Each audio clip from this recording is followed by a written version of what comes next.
Hi, this is Duke Diller with CaptivatingCappadocia.com. Join us today as we talk to Pat Yale, Lynn Moss, and Laurie Dillard, three expat women living in Cappadocia, about the book Tales from the Expat Harem. They give their impressions of the book and talk about their lives as expat women living in Turkey. Captivating Cappadocia presents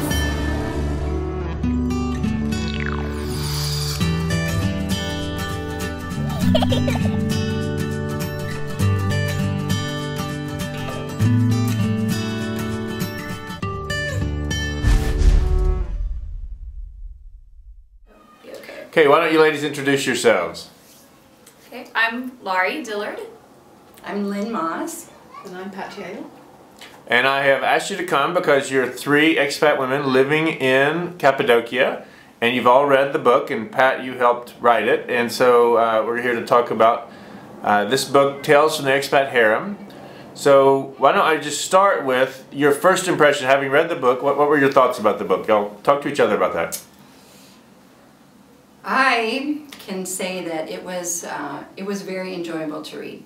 I think if somebody had given me this book when I moved to Turkey right away, I would not have appreciated it half as much. But for me, after living here for 10 years and forgetting the thrill of always discovering new cultural things and enjoying everything for the first time, it was a refreshingness of remembering the funny stories and appreciating different cultural elements that I've kind of haven't been thankful for or haven't been looking for as much. So it was a very enjoyable read for me.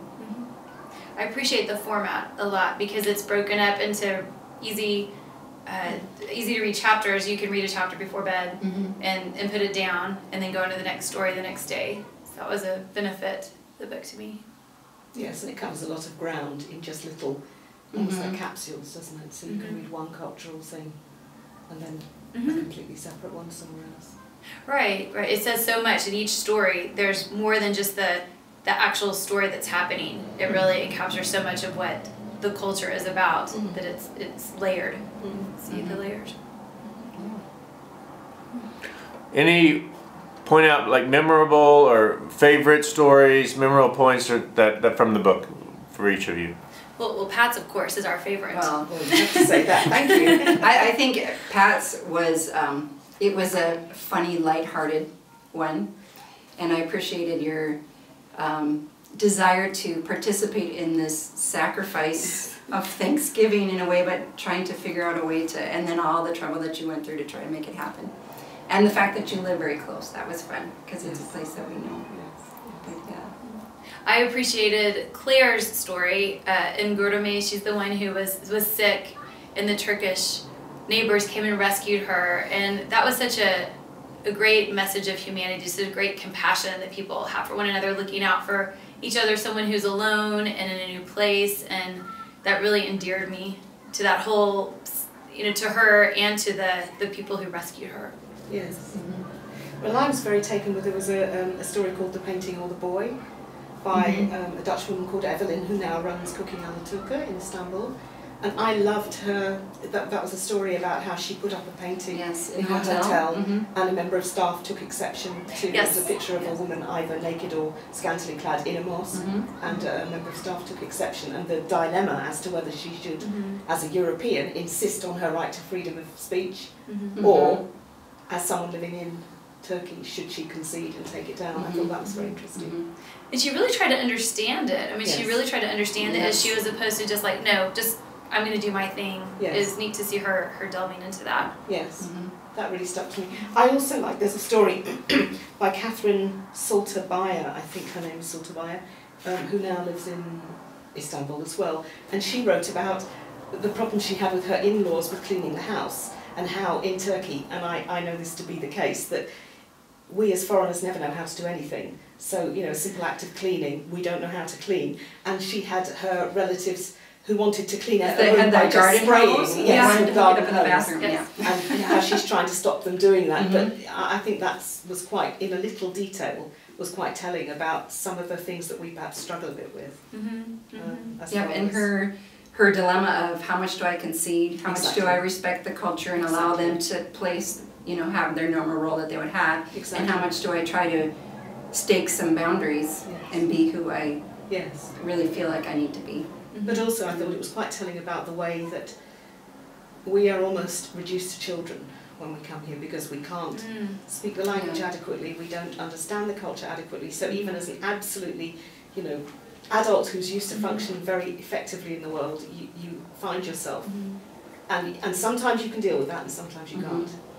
Exactly. So, it's difficult. I particularly remember enjoying the chapter about the Pazar Arabas, so that the lady had married a Turkish man and they lived in America for quite some time before they came back.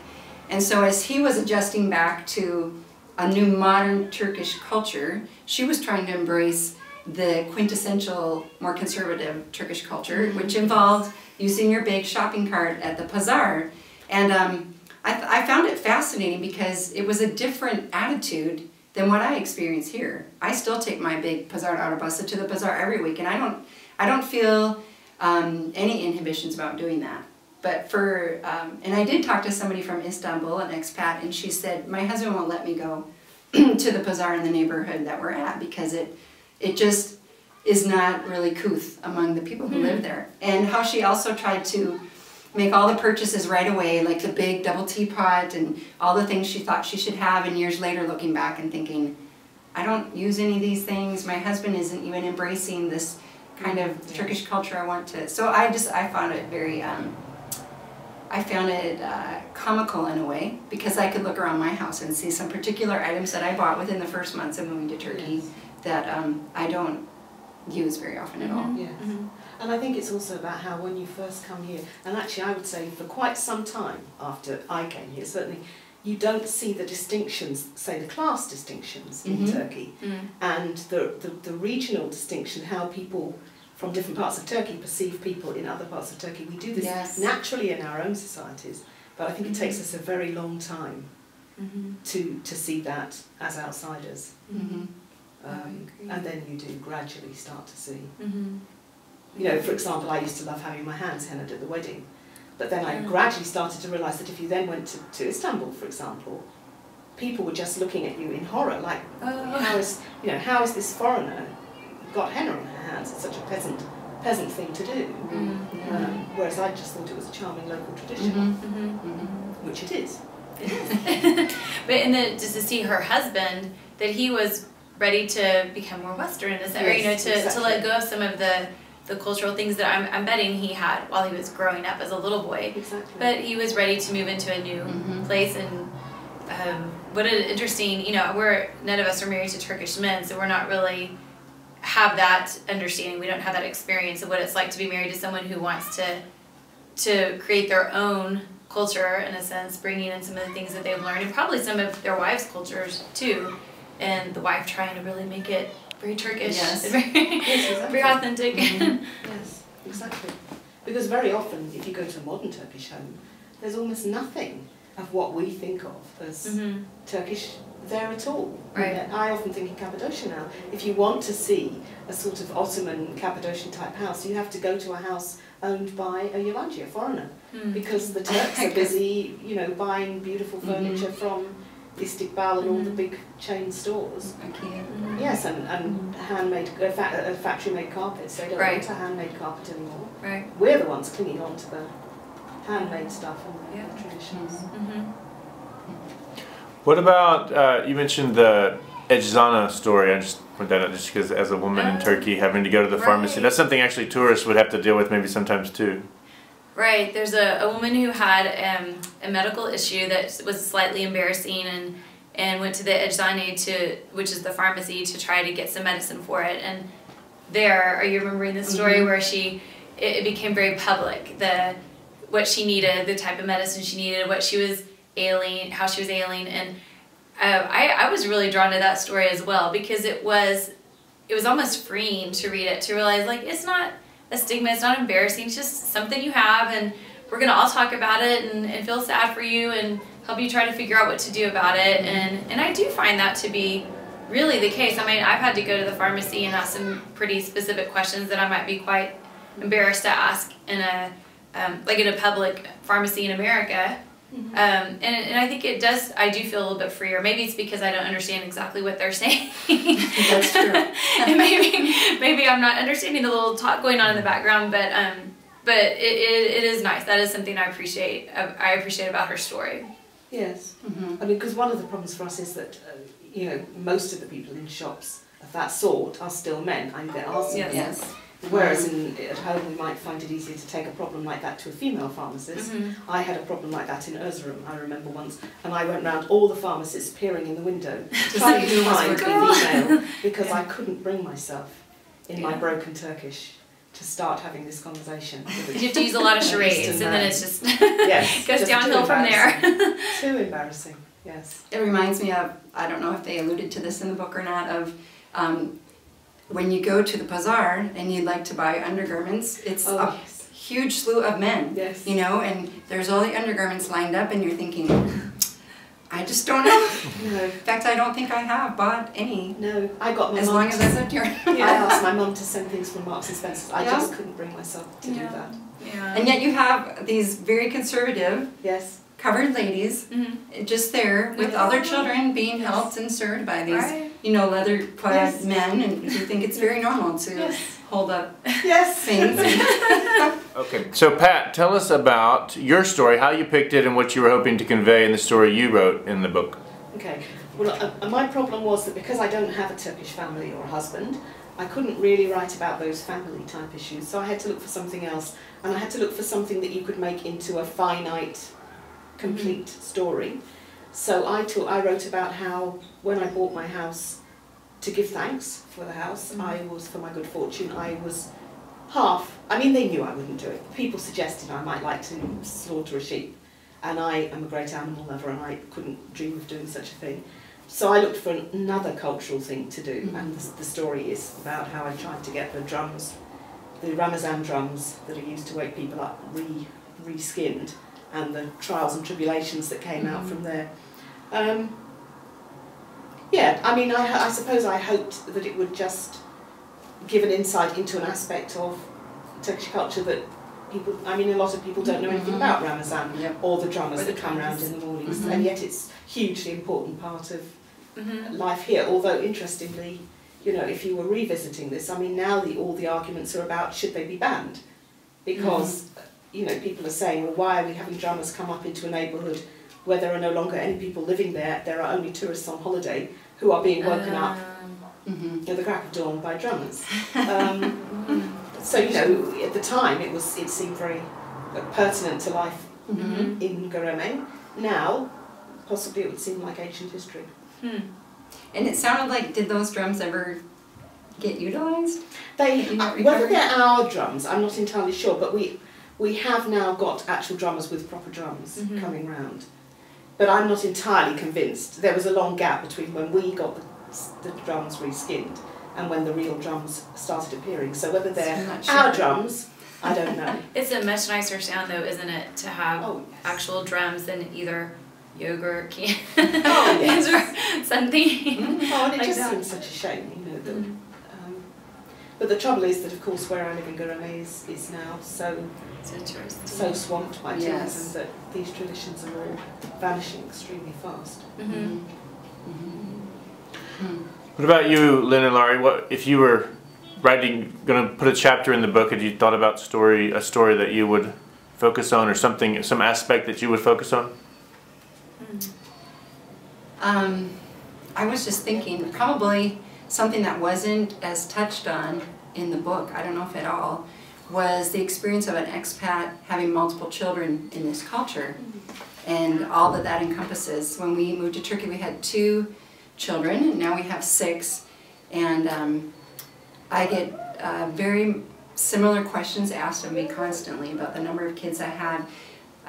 It was a struggle to determine how much, again, how much do I concede to culture and what people are desiring of me, being the reduced to the child when I have a child, but having a culture try to determine for me how you need to raise that child, how you take care of the child, how you dress the child, what you feed the child, how you discipline the child, and then when you have multiple children, how you do that, and just discovering the prevailing attitudes toward children and child raising in Turkey. So I don't know that I would have a particular, I mean, if I thought about it, I could come up with many stories. I think there was one story when we were fairly new to Turkey, when we had, I believe we still had the 2 children, and when we were walking home on a Sunday morning, and it was a beautiful day, but it was still spring or late winter, so the temperature was not very warm, and my husband had one of the kids on his shoulders,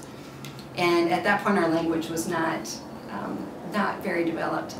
And this sweet-looking Taizé, older lady, came by, and she just started to chew my husband out.